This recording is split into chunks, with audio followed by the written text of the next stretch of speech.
પણ આ જ્ઞાન પ્રકાશ સુધર્યાની ને ફરી ટિપ્પણી કરી અને જ્યારે વિવાદ જબરજસ્ત વંટોળે ચડ્યો છે ત્યારે એમના દ્વારા કહેવામાં આવ્યું છે કે આ કોઈ મારા શબ્દો નથી, આ તો એક પુસ્તકમાં લખેલા છે, જ્ઞાન પત્રિકામાં લખેલા આ શબ્દો છે અને આ શબ્દો મેં વાંચ્યા છે, આમાં મારો કોઈ દોષ નથી. કૃષ્ણા મારી સાથે છે. કૃષ્ણા, જ્યારે આપણે ભૂતકાળની અંદર સાળંગપુરનો પણ વિવાદ જોયો કે એની પહેલાના પણ વિવાદો, આ બધું જ જ્ઞાન પત્રિકામાંથી આવ્યું છે. વારંવાર એ વાત ઉઠે છે કે આ ચિત્રો બદલવા પડશે પણ એ બદલાતા નથી ને આ જ રીતે સનાતન ધર્મ પર કુઠારાઘાત થતા રહે.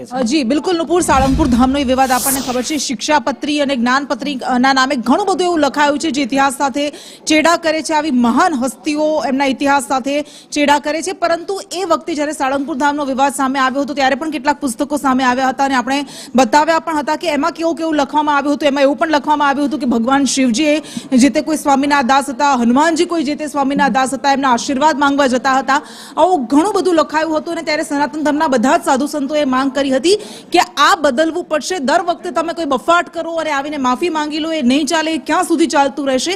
કારણ કે આપણે એમને માફી આપી દઈએ છીએ એટલે લોકો સુધરતા નથી, આવું કરતા રહે છે. અને આ બધા વચ્ચે વધુ એક સ્વામીનો આવો વિડીયો સામે આવ્યો અને એના કારણે વિવાદ ઉભો થયો. સુરતના અમરોલીમાં જ્ઞાન પ્રકાશ સ્વામીએ જે અજ્ઞાનતા દર્શાવી છે એના કારણે વીરપુર વાસીઓમાં ભારોભાર રોષ પ્રવર્તી રહ્યો છે. એમણે 24 કલાકનું અલ્ટિમેટમ પણ આપ્યું છે જ્ઞાન પ્રકાશને અને બંધનું એલાન કર્યું હતું. જો કે ત્યારબાદ ગાદીપતિઓએ એમને અપીલ કરી કે આ બંધનું એલાન પાછું ખેંચી લો, જેના કારણે વેપારીઓએ એ અરજી સ્વીકારી પણ લીધી છે અને આવતીકાલથી ફરી દુકાનો ચાલુ રહેશે.